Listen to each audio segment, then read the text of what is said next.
Seorang yang oleh Allah Ta'ala beri dunia dengan segala isinya, namun ia tidak beri karunia iman, maka seakan orang tersebut tidak diberi karunia apapun oleh Allah Ta'ala.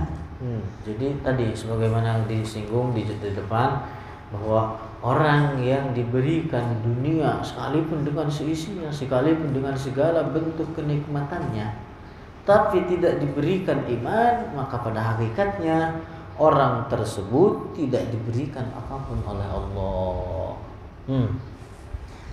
Sebaliknya, seorang yang diberi karunia iman oleh Allah Ta'ala meskipun tidak diberi dunia, maka seakan ia telah diberikan segalanya oleh Allah Ta'ala.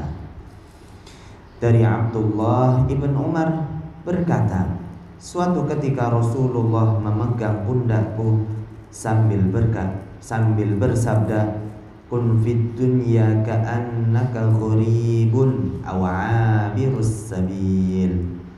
Rawahul Bukhari. Jadilah engkau di dunia ini seperti orang yang asing, tidak untuk selamanya, atau seperti orang yang hanya lewat dalam perjalanan. Jadi kita hidup di dunia itu harus menjadi seperti orang asing. Artinya apa? Misalkan ketika ada orang datang ke kampung ini asing, kira-kira orang tersebut bakal tinggal di kampung ini untuk selamanya apa enggak? Enggak, tapi untuk asing enggak. Ya begitu kita hidup di dunia. Enggak akan kita tinggal di dunia ini untuk selamanya. Maka orang yang cerdas, orang yang berakal adalah mereka yang mempersiapkan setiap perbekalan yang cukup, yang layak untuk kehidupan akhirat yang begitu panjangnya. Nah, dan Abdullah ibn Abbas berkata, idza amsayta fala tantadhir as-sabah fala tantadhiris sabah wa idza asbahta fala tantadhiril masa wa khudh min sihhatika li maradika wa min hayatika li mautika. Apabila engkau di sore hari, maka janganlah engkau menunggu pagi, dan apabila engkau di pagi hari, maka janganlah engkau menunggu sore. Ambillah dari masa sehatmu apa yang tidak engkau dapat lakukan di masa sakitmu. Mumpung lagi sehat, mumpung lagi waras, sok datang rajin ngaji. Udah sakit, yuk nggak bisa. Wangel kan udah sakitnya gitu. Alhamdulillah alladzi afana. Ambillah dari saat hidupmu apa yang bermanfaat bagi setelah matimu. Maksud dari perkataan sahabat Rasulullah di atas adalah janganlah engkau jadikan dunia seolah engkau akan tinggal selamanya, dengan meletakkan kecintaan terhadapnya di dalam hatimu. Jadi sekedarnya aja. Orang jangan terlalu cinta dengan dunia. Sangat heran sebagian orang kerja dengan menggadaikan kesehatannya, tidak memperhatikan kesehatannya. Ketika datang sakit, uang yang didapat dari hasil kerja dia kerahkan kembali, dia keluarkan kembali untuk menebus kesehatannya. Kan heran, ya enggak?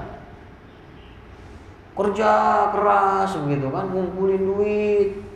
Begitu sakit, duit yang dikumpulin dia pakai untuk kembali menebus kesehatannya. Heran sebagian orang berangan-angan, bercita-cita, nanti saya pengen begini, nanti saya pengen begini, pengen beli ini, pengen beli itu, pengen beli ini. Tahu-taunya besok mati. Ya. Sibuk dengan apa yang ada di angan-angan, tapi dia tidak membenarkan dengan apa yang ada di waktunya dia sekarang. Itu maksudnya. Allah. Janganlah engkau mencari dari dunia kecuali seperti apa yang dicari seorang yang asing, ketika ia masuk di suatu daerah dan akan meninggalkannya. Janganlah pula engkau menyibukkan diri dengan dunia kecuali seperti orang asing yang hendak pulang menuju keluarganya. Maka hendaklah kita menjadikan dunia dan harta kita sebagai benteng dan perlindungan bagi agama kita. Jadi dunia harta yang kita miliki itu jadikan sebagai benteng, sebagai sarana bagi perlindungan untuk melindungi agama kita. Bukan kebalikannya, menggadaikan agama, menggadaikan akidah, menggadaikan akhirat demi materi dunia yang sangat receh, sangat kecil. Subhanallah. Banyak lagi orang di zaman sekarang yang keblinger begitu, rela menjual akidahnya, rela menjual agamanya demi materi dunia yang begitu kecil. Terus, sesungguhnya dunia laksana hewan tunggangan. Ketika kita menungganginya, maka ia akan membawa kita. Tetapi ketika kita yang ditunggangi olehnya, maka ia akan membebanimu dan bahkan membunuhmu. Jadi dunia itu laksana hewan tunggangan. Kalau kita yang menunggangi hewan tunggangan tersebut, ya akan membawa kita. Jadi apa yang dituntut dari kita? Hendaknya adalah membela, berkhidmah terhadap agama Allah. Niscaya dunia akan membantu kita, berkhidmat kepada kita. Tapi kalau orang yang berkhidmat, membantu menjadi budak dunia, dia akan yang diperbudak oleh dunia tersebut. Allah. Hendaklah kita waspada, jangan sampai kita menjadikan dunia menempel di hati kita. Hendaklah kita selalu ingat sebuah hadis dari Rasulullah. Ini beliau bersabda, sayati yaumun ala ummati yuhibbuna khamsatan wa yansawna khamsatan, yuhibbuna ad-dunya wa yansawna al-akhirah, wa yuhibbuna al-mala wa yansawna al-hisab, wa yuhibbuna al-khalqa wa yansawna al-khaliqa, wa yuhibbuna al-ma'siyah wa yansawna at-taubah, wa yuhibbuna al-qusura wa yansawna al-qubur. Akan datang suatu masa atas umatku di mana mereka mencintai 5 perkara dan melupakan 5 perkara. Mereka mencintai dunia dan lupa akan akhirat. Mereka mencintai harta dan lupa akan hari perhitungan atau hisab. Mereka mencintai yang diciptakan dan lupa akan Sang Pencipta atau Allah Ta'ala. Mereka mencintai maksiat dan lupa akan taubat, dan mereka mencintai istana dan melupakan kubur.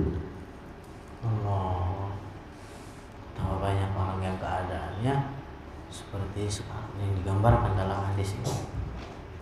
Alhamdulillah, alhamdulillahilladzi afana. Kematian sangatlah dekat. Umur seseorang di dunia sangatlah singkat, dan kelak di hari kiamat akan ada pertanggungjawaban atas setiap apa yang diperbuat. Dunia ini pembohong dan pengkhianat. Ia tertawa kepada mereka yang mencintainya, maka orang yang berpaling darinya dialah yang akan selamat. Dunia laksana seekor ular yang licin, ketika dipegang racunnya sangat mematikan, kenikmatannya cepat sirna, dan hari-harinya berlalu seperti hayalan belaka. Terus Seperti pantun ini ya. Seperti pantun, terakhirannya tetek semua. Akhlak dan budi pekerti yang baik. Allah Ta'ala berfirman, wa innaka la'ala khuluqin azim. Dan sesungguhnya engkau, wahai Muhammad, benar-benar berbudi seperti luhur, berbudi pekerti luhur. Quran Surat Al-Qalam ayat 4. Rasulullah bersabda, akmalul mu'minina imanan ahsanuhum khuluqan. Seorang mukmin yang sempurna imannya adalah yang paling baik dari mereka akhlaknya. Di antara bentuk akhlak dan budi pekerti baik yang sesuai tuntunan syariat adalah bersabar ketika disakiti orang lain, berbuat baik kepada mereka yang menyakiti dan tidak menyakiti orang lain. Nah, ini ungkapan ini yang dimaksud dengan akhlakul karimah atau akhlak mulia atau budi pekerti yang baik adalah ungkapan dari 3 hal ini. Yang pertama adalah sabar ketika disakiti orang lain. Bisa enggak itu ketika disakitin orang lain sabar? Berarti kalau bisa ya orang tersebut akhlaknya bagus. Yang kedua adalah berbuat baik kepada mereka yang menyakiti. Bisa enggak itu ketika disakiti membalas rasa sakitnya itu dengan kebaikan kepada yang menyakiti? Kalau bisa bagus. Yang ketiga adalah ini, tidak membalas atau tidak menyakiti orang lain. Itu yang dimaksud dari akhlak terpuji itu gabungan atau gabungan di antara tiga hal tersebut. Dalam sebuah hadis dikisahkan seorang bernama Juraij, seorang ahli ibadah di kalangan Bani Israel. Suatu hari ibunda Juraij memanggilnya saat Juraij tengah asyik mengerjakan sholat. Mendengar panggilan ibunda yang dicintainya, Juraij dalam hati berkata, "Ya Allah, manakah yang terbaik? Apakah aku melanjutkan sholatku ini ataukah aku menjawab panggilan ibuku?" Ternyata Juraij lebih memilih melanjutkan sholatnya. Ibunda Juraij kembali memanggilnya, namun hati Juraij tetap memilih melanjutkan sholatnya. Hal itu membuat ibunda Juraij marah. Lalu ibunya pun berdoa, "Ya Allah, jangan engkau matikan Juraij sebelum engkau perlihatkan kepadanya kecantikan seorang perempuan pelacur." Demikian doa ibunda Juraij. Setelah beberapa lama semenjak peristiwa Juraij dan ibunya tersebut dikisahkan di kalangan Bani Israel ada seorang perempuan pelacur. Ia bersumpah di hadapan orang-orang Bani Israel bahwa ia akan membuat fitnah keji terhadap Juraij supaya mau berbuat zina dengan dirinya. Perempuan pelacur itu kemudian mendatangi Juraij. Ia merayunya, terus merayu, namun ia tidak berhasil.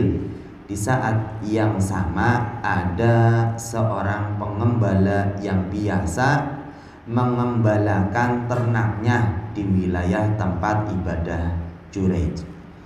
Perempuan pelacur tersebut setelah diusir Juraij, ia mendatangi si pengembala itu. Lalu ia bersetubuh dengannya hingga kemudian perempuan tersebut hamil. Setelah perempuan tersebut melahirkan, maka orang-orang bertanya kepadanya, "Dari siapa ayah dari bayi yang telah ia lahirkan tersebut?" Perempuan pelacur itu menjawab, "Bayi ini dari Juraij yang telah menyetubuhiku." Maka berita dusta ini menyebar hingga menimbulkan emosi banyak orang. Orang-orang Bani Israel saat itu marah besar terhadap Juraij. Kemudian mereka mendatangi Juraij lalu menghancurkan tempat ibadahnya. Mereka semua mencaci maki Juraij dengan kata-kata kotor kepadanya. Menghadapi fitnah keji itu, Juraij hanya terdiam. Kemudian beliau beranjak mengambil air wudhu, lalu sholat dan berdoa. Setelah itu Juraij menepuk punggung bayi untuk meminta penjelasan di hadapan orang banyak perihal yang dituduhkan perempuan pelacur tersebut kepadanya. Juraij berkata, "Wahai bayi, siapakah ayahmu?" Secara ajaib, bayi yang baru dilahirkan tersebut menjawab pertanyaan Juraij dengan berkata, "Ayahku adalah si pengembala." Orang-orang Bani Israel terhenyak. Mereka heran sekaligus terkagum-kagum. Peristiwa luar biasa telah terjadi di hadapan mata mereka. Lalu mereka menyesali apa yang telah mereka perbuat terhadap Juraij.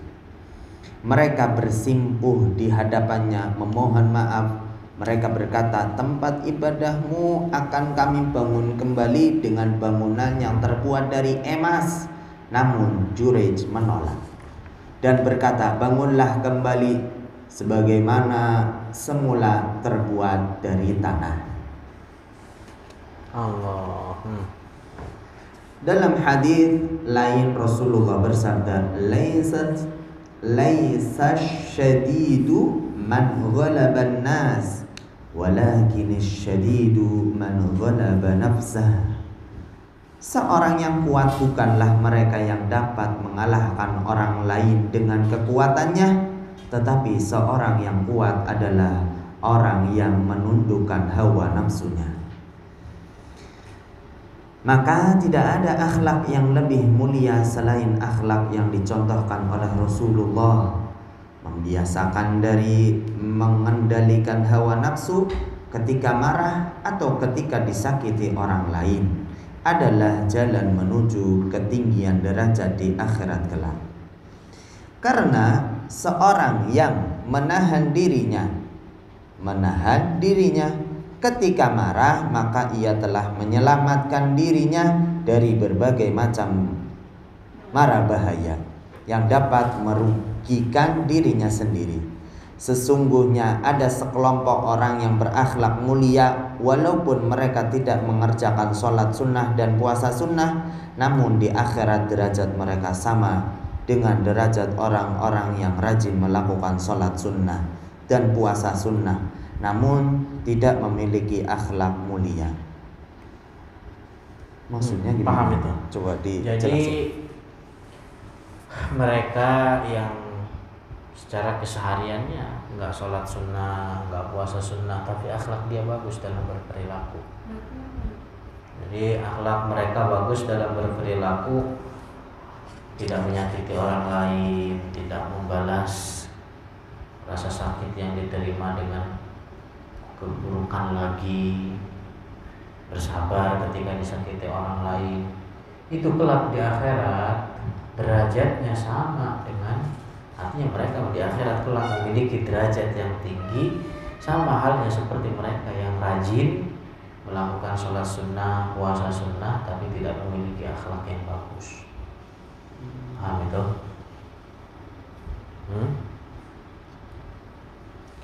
Jadi intinya apa dari sini, bahwa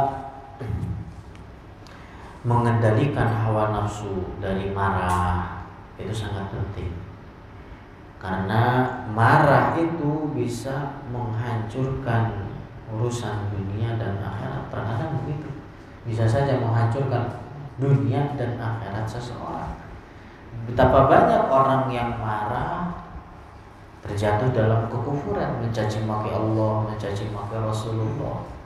Betapa banyak perceraian yang terjadi antara suami istri karena disebabkan marah, kan? Makanya nahan diri dari sifat marah, mengendalikan diri dari sifat marah, itu adalah jalan menuju kebaikan seseorang dunia dan akhiratnya. Seorang yang mengerjakan seluruh kewajiban dan meninggalkan semua yang diharamkan di atas dasar ilmu adalah seorang mukmin pilihan. Walaupun seandainya ia banyak meninggalkan perkara-perkara sunnah, karena amal sedikit yang dibarengi dengan ilmu jauh lebih baik dari amal yang banyak tapi dikerjakan di atas dasar kebodohan. Itu amal sedikit tapi dikerjakan di atas dasar ilmu. Walaupun yang dipelajari tentang ilmu din ad-daruri, kewajiban-kewajiban saja, hal-hal yang diharamkan saja, ketika itu benar-benar dikerjakan dengan sempurna, itu lebih baik daripada amalan-amalan yang banyak tapi dikerjakan di atas dasar kebodohan. Jangan cari aib saudaramu. Di antara bentuk akhlak dan budi pekerti yang baik adalah tidak mencari aib orang lain. Tidak mencari-cari dan menyebutkan aib orang lain kecuali ada sebab yang diperbolehkan oleh syariat. Seperti orang dari kita memiliki aib dan setiap orang dari kita memiliki aib dan setiap orang dari kita diperintahkan untuk menutupi aib saudaranya itu. Rasulullah bersabda, "Man satara ala muslimin auratan faka'annama ahya mau'udatan." Orang yang menutupi aib seorang muslim, maka seolah-olah dia telah menyelamatkan seorang bayi perempuan yang akan dikubur hidup-hidup. Maksudnya orang dulu kan jahiliyah, itu ketika ada bayi lahir perempuan langsung dikubur hidup-hidup. Nah, so datangnya Islam adalah bagaimana dia menyempurnakan atau menyelamatkan perempuan, memuliakan perempuan. Islam bagaimana perempuan dimuliakan di dalam Islam. Nah, jadi di sini menjelaskan, hadis ini menjelaskan orang yang menutupi aib saudaranya semuslim, maka seolah-olah dia telah menyelamatkan anak bayi perempuan yang mau dikubur hidup-hidup. Artinya apa? Ganjaran. Al-Quran menekankan kepada kita untuk melawan hawa nafsu. Oleh karena hawa nafsu itu mengarahkan kepada kecintaan terhadap syahwat, seperti syahwat makan, syahwat minum, dan lainnya. Juga mengarahkan kepada harapan mereka pujian dari orang lain. Harapan meraih pujian dari orang lain, di mana hal ini merupakan sifat tercela dan dapat membahayakan agama orang itu sendiri. Begitu. Hawa nafsu mengarahkan, mengajak kepada cinta dunia, cinta terhadap memenuhi syahwat belaka, syahwat makan, syahwat minum, syahwat perut, syahwat bawah perut. Ingin dipuji sama orang lain. Ini semua adalah sifat tercela, membahayakan agama seseorang, agama orang itu sendiri. Allah. Rendah hati di hadapan manusia. Tawadhu adalah meninggalkan dari merasa lebih utama dan mulia dibanding orang lain. Dalam sebuah hadis dikisahkan bagaimana Rasulullah bersikap tawadhu. Beliau menggendong Umamah, cucunya, dengan penuh kasih sayang. Inilah bentuk tawadhu Rasulullah terhadap makhluk Allah, di mana ini juga merupakan sifat seluruh para nabi, meskipun mereka semua memiliki derajat yang tinggi menurut Allah Ta'ala. Rasulullah yang memeras susu dengan tangannya sendiri, membenarkan sandalnya ketika rusak dengan tangannya sendiri, menjahit baju dengan tangannya sendiri, dan melakukan berbagai pekerjaan rumah lainnya dengan tangannya sendiri yang mulia. Rasulullah yang merupakan makhluk paling mulia, di rumahnya beramal sebagaimana umumnya kebanyakan orang. Artinya membantu keluarganya. menjahit, bersihin sendal sendiri, semua dikerjakan sendiri. Beliau membantu keluarganya.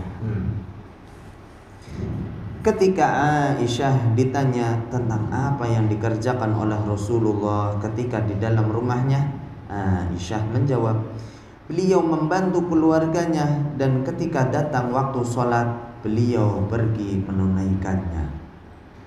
Dari sebelum diangkat menjadi Nabi, Rasulullah hidup penuh dengan kerendahan hati, berkhidmah dengan penuh lemah lembut dan kasih sayang dalam mengurus manusia, di mana demikian itulah sifat seluruh para nabi.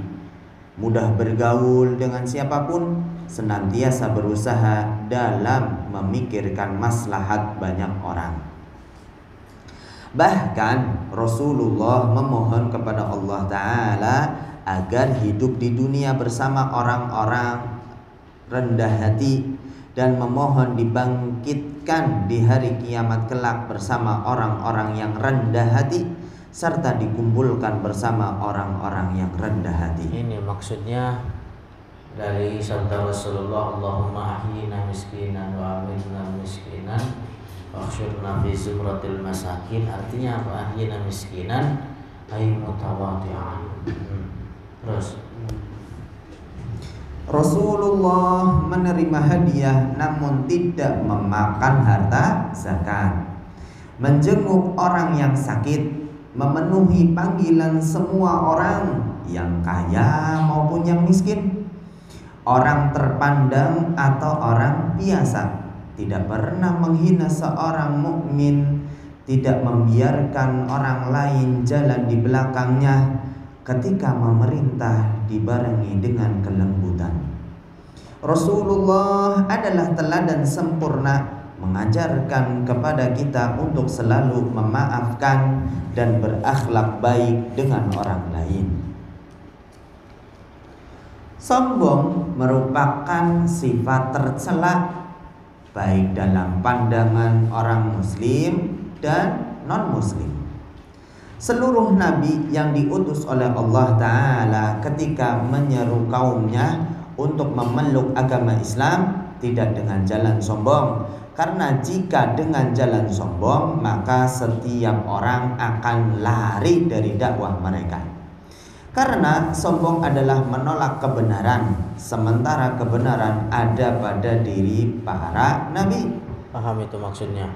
Jadi kan definisi sombong adalah itu menolak kebenaran. Padahal tahu bahwa kebenaran adalah ada sama orang yang menyampaikan kebenaran tersebut, tapi ditolak kebenaran tersebut. Jadi mustahil para nabi bersifatan dengan sombong. Karena kebenaran itu ada pada diri mereka, para nabi. Maka seorang yang menyampaikan kebenaran bukanlah seorang yang berperilaku sombong. Karena sifat sombong dan membangkang merupakan sifat orang-orang kafir. Suatu ketika Al-Imam Ahmad Ar-Rifai berjalan bersama sebagian muridnya. Tiba-tiba ada seorang Yahudi yang sebelumnya telah mendengar bahwa Al-Imam Ahmad adalah seorang yang sangat rendah hati, menghadap kepadanya. Orang Yahudi ini hendak menguji Al-Imam Ahmad, apakah beliau seperti dikatakan banyak orang dalam sifat tawadhu'nya tersebut atau tidak.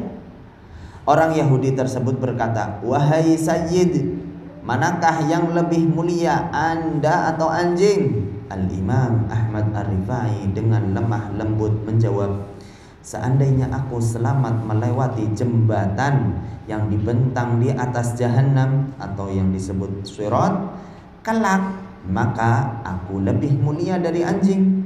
Orang Yahudi tersebut terkesan dengan jawaban Al-Imam Ahmad hingga akhirnya ia masuk Islam beserta dengan keluarga dan orang-orang terdekatnya.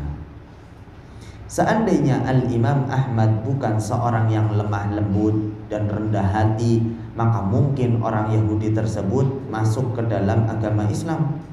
Seandainya beliau marah atau balik menghina orang Yahudi tersebut, maka ia tidak akan tertarik untuk masuk Islam. Yahudi tersebut kagum terhadap Al-Imam Ahmad Ar-Rifai yang sangat rendah hati, hingga akhirnya ia mengakui bahwa agama Imam Ahmad Ar-Rifai adalah benar. Kemudian di antara bentuk rendah hati dan sikap tawadhu adalah meninggalkan pendapat sendiri dan mengedepankan pendapat saudaranya sesama muslim bila itu dalam kebaikan. Dalam sebuah hadis Rasulullah bersabda, "Ala ukhbirukum bi ahlil jannah, ahlul jannati kullu hayyinun layyin sahlun qaribun." Aku kabarkan kepada kalian tentang penduduk surga. Penduduk surga adalah mereka yang rendah hati, lemah lembut, mudah dalam bergaul. Hadis riwayat Imam Ahmad. Maka hendaklah kita saling rendah hati sesama muslim dan melawan hawa nafsu diri sendiri, karena nafsu hanya akan menyeret dalam ketinggian dan kecongkakan di hadapan manusia. Sementara dengan rendah hati, seseorang dapat meraih derajat yang tinggi. Oleh karena sifat rendah hati juga mewariskan sifat lemah lembut, dan keduanya saling melengkapi. Memperlakukan saudara kita sesama muslim dengan rendah hati, lemah lembut, dan memaafkan dari kesalahan sangat dituntut dalam pergaulan. Karena dengan lemah lembut dapat mencairkan masalah yang keras, melahirkan rasa saling kecocokan dan saling melengkapi sesama muslim. Tatawwu. Tidak merasa lebih tinggi dari orang lain, mengedepankan pendapat saudaranya atas pendapat dirinya sendiri, menilai bahwa pendapat saudaranya tersebut lebih baik dari pendapat dirinya. Dan bila mendapati pendapat saudaranya salah, maka ia peringatkan dengan lemah lembut. Seorang muslim hendaklah patuh dan tunduk kepada saudaranya, kecuali dalam kemaksiatan. Hendaklah ia melawan hawa nafsunya dengan rendah hati di hadapan saudaranya.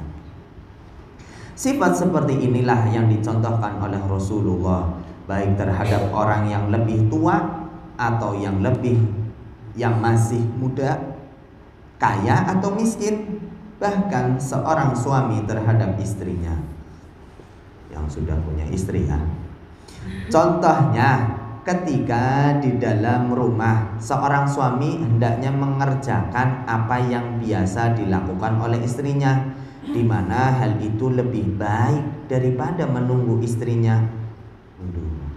Sungguh rendah hati itu melahirkan rasa saling tatawwu. Lihatlah bagaimana Sayyidina Ali ibn Abi Thalib sangat patuh dan tunduk di bawah pasukan Khalid ibn Al-Walid. Padahal Ali itu ya lebih jauh kemuliaannya dibandingkan dengan Khalid. Tapi apa? Ketika Ali berada di bawah pasukan Khalid, Ali tunduk, Ali nurut, manut, gitu, di bawah arahan Khalid.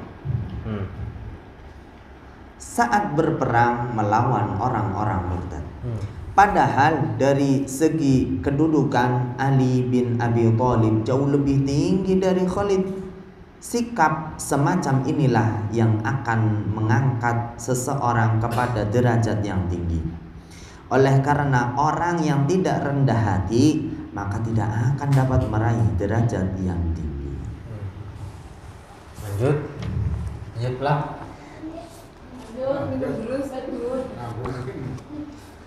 Jangan mudah marah. Jangan mudah marah. Dari sahabat Abu Hurairah diriwayatkan seorang sahabat berkata kepada Rasulullah, "Wahai Rasulullah, berilah aku wasiat." Rasulullah berkata, "Janganlah marah." Rasulullah mengulanginya berapa kali? Mengatakan, "Janganlah marah." 3 kali. Rasulullah ditanya, datang seorang sahabat kepada Rasulullah mengatakan, "Ausini, wahai Rasulullah, berikan nasihat kepadaku." Dijawab oleh Rasulullah, "La taghdab." terus diulangi oleh Rasulullah 3 kali. La taghdab, jangan marah, la taghdab, jangan marah. Berarti penting orang ninggalin marah. Terus kemudian ada orang lain yang datang kepada Rasulullah bertanya, sebutkan hal yang dapat menyelamatkanku dari murka Allah. Rasulullah menjawab, janganlah marah. Maka hadis ini menjelaskan bahwa barang siapa yang ingin selamat dari murka Allah Ta'ala, maka hendaklah ia menjauhi amarah. Sebab dengan meninggalkan amarah berarti seseorang telah menyelamatkan agamanya, karena sesungguhnya tidak sedikit orang yang terjerumus dalam kehancuran disebabkan karena amarah. Perkara yang dapat menolong seseorang dalam meninggalkan amarah adalah dengan meyakini bahwa segala sesuatu terjadi dengan ciptaan Allah. Seluruh alam ini, segala benda dengan segala sifat-sifatnya, manusia dan lainnya, semua itu memiliki permulaan. Terjadi dengan kehendak dan ciptaan Allah. Jadi kalau tahu bahwa segala sesuatu hal yang terjadi di alam ini adalah dengan kehendak Allah, santai hidupnya, paling kalem dia. Makanya orang yang paling belajar tauhid benar-benar paling nyantai. Jadi dia tahu bahwa segala sesuatu adalah terjadi dengan terjadi dengan penciptaan Allah. Itu yang bisa mendorong orang gak marah. Jadi misalkan ketika memerintah orang mengambilkan sesuatu, tiba-tiba yang diambilkan malah jatuh, rusak, wis terjadi dengan penciptaan Allah. Ya, itu. Terus perkara lainnya yang juga dapat meredam amarah adalah dengan memperbanyak mengucapkan la ilaha illallah atau tahlil. Amarah yang tidak terkendali salah satu penyebab kerugian di dunia dan bahkan hingga akhirat. Di dunia, amarah dapat menyebabkan terputusnya tali silaturahim sesama kerabat, memicu pertengkaran sesama sahabat, memicu perdebatan antara suami istri, dan berbagai kerugian lainnya. Itu di dunia kerugian yang didapat ketika seseorang banyak marah. Sementara di akhirat, amarah dapat menjadi penyebab mendapatkan siksa yang pedih. Belum lagi kerugian yang didapat di akhirat, bisa jadi dia mendapatkan siksaan yang begitu pedih karena sebab marah. Karena ketika seseorang marah terhadap orang lain, ada kalanya ia mencacinya, memukulnya, hingga membuat tipu daya untuk dapat mencelakainya. Yang itu semua di akhirat nanti ada pertanggungjawabannya. Dan di antara musibah terbesar yang disebabkan amarah adalah adanya kemungkinan terjatuh kepada kekufuran, sehingga mengeluarkannya dari agama Islam. Terus ada satu kaum yang bernama kaum Ad. Mereka dikenal secara fisik orang-orang yang kuat, memiliki tubuh yang tinggi, tenaga besar. Hanya saja kebanyakan dari mereka tidak mau beriman kepada Nabi yang diutus kepada mereka. Di antara mereka yang masuk Islam adalah seorang bernama Himar bin Malik. 40 tahun Himar dalam Islam, ia merupakan seorang pemimpin suatu daerah. Suatu waktu Allah Ta'ala menurunkan musibah kepadanya ketika Himar dengan anak-anaknya pergi memancing. Allah Ta'ala mengirim petir kepada mereka sehingga membunuh semua anak-anaknya tersebut. Himar yang semula sebagai seorang muslim hingga 40 tahun lamanya terjatuh ke dalam kekufuran dengan hanya berkata, "Aku tidak akan lagi menyembah Allah karena dia telah membunuh seluruh anak-anakku." Kisah lainnya disebutkan bahwa di suatu daerah ada seorang penguasa kafir yang sangat jahat. Jika ada seorang asing beragama Islam lewat di wilayahnya, maka ia akan berkata kepadanya, "Keluar engkau dari Islam atau aku bunuh." Kemudian Allah Ta'ala mengirim api kepadanya dari bawah lembah yang membakar seluruh wilayah yang ada di wilayah lembah tersebut. Pepohonan, bintang, bahkan manusia. Oh, niki kurang binatang. Itu. Ulangi. Jadi tadi pada kebakaran semua, dibakar semua, pepohonan, binatang, bahkan manusia dan lainnya. Sungguh tidak ada suatu apapun yang dapat memberikan manfaat bagi seseorang ketika ia telah terjatuh dalam kekufuran, kecuali kerugian besar di dunia dan siksaan di akhirat. Kerugian besar di dunia dan siksaan di akhirat. Allah. Upaya terbaik bagi seseorang untuk dapat meninggalkan amarah adalah dengan senantiasa mengingat akan adanya pertanggungjawaban peristiwa hisab yang akan dilalui di akhirat kelak. Dari setiap perkataan dan perbuatan yang telah ia lakukan di dunia ini, setiap orang dari kita kelak akan diperlihatkan kepadanya setiap perbuatan yang telah ia kerjakan ketika di dunia ini. Dan setiap orang dari kita, tidak ada siapapun yang tahu bagaimana keadaannya nanti di sana. Hendaklah setiap orang dari kita senantiasa ingat bahwa setiap perkataan itu dicatat oleh para malaikat, dan hasil itu semua akan diperlihatkan kepada setiap orang dari kita di hari kiamat kelak. Jadi baik perkataan yang bagus, yang baik itu dicatat, yang buruk dicatat, bahkan yang mubah sekalipun dicatat oleh para malaikat. Cuman kelak di hari kiamat yang perkataan mubah itu akan dihapuskan, tersisa kebaikan dan keburukannya saja. Dengan demikian, semoga kita dapat menahan diri dari berkata-kata buruk dan tidak terjatuh luapan amarah. Ingat bahwa di antara perangai seorang mukmin yang sempurna dalam imannya adalah seorang yang senantiasa menyimpan dan mengendalikan amarahnya dan cepat memaafkan dari kesalahan orang lain. Dikisahkan ada seorang laki-laki bernama Jabalah ibn Al-Aiham. Jabalah ibn Al-Aiham. Siapalah? Ya boleh. Ia seorang raja di masa Khalifah Umar ibn Al-Khattab. Ketika Jabalah ini sedang tawaf.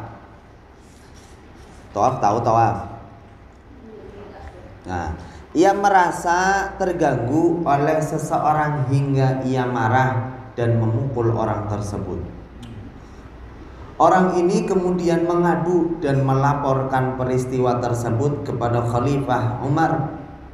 Lalu Umar memerintahkan orang tersebut untuk mengambil haknya dari Jabalah atas apa yang telah dilakukan olehnya terhadap dirinya.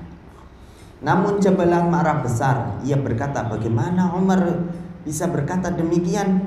Aku seorang raja dan dia rakyat jelata."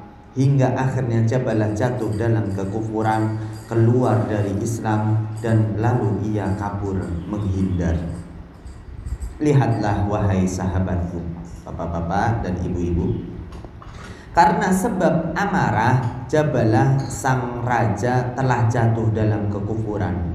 Sungguh tidak sedikit orang-orang yang jatuh dalam kekufuran karena luapan amarah, lalu mencaci maki Allah, mencaci ajaran-ajaran Islam seperti sholat dan lainnya. Bahkan tidak sedikit pula yang karena amarah maka ia membunuh saudaranya dengan sangat zalim, memutus tali persaudaraannya dan berbagai kerusakan lainnya.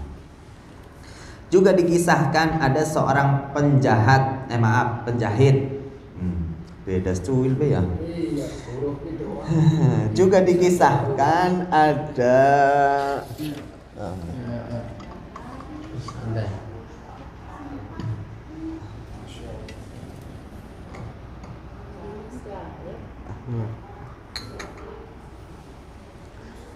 Juga dikisahkan ada seorang penjahit yang menjahit baju Al-Imam Asy-Syafi'i.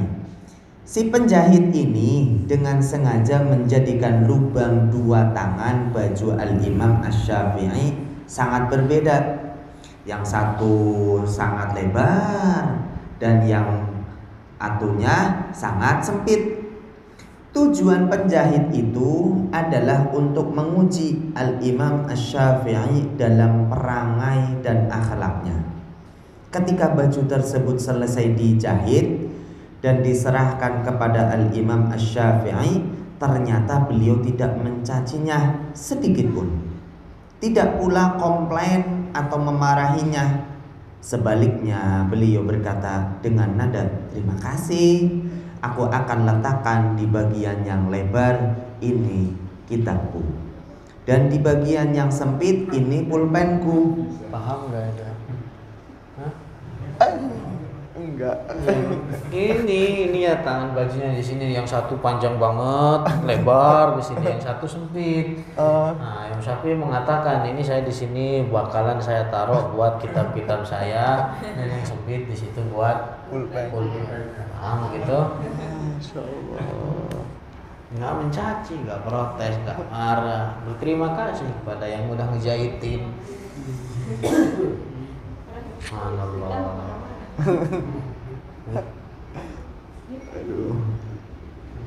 Al-Imam Asy-Syafi'i berkata, barang siapa mempelajari Al-Quran maka akan bertambah kehormatannya.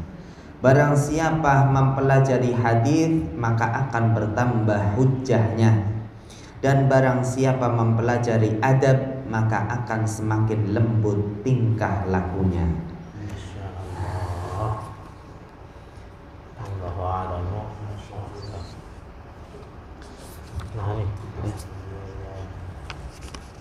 Nah nih, paham ini kira-kira lanjut yang sudah zuhur nyampe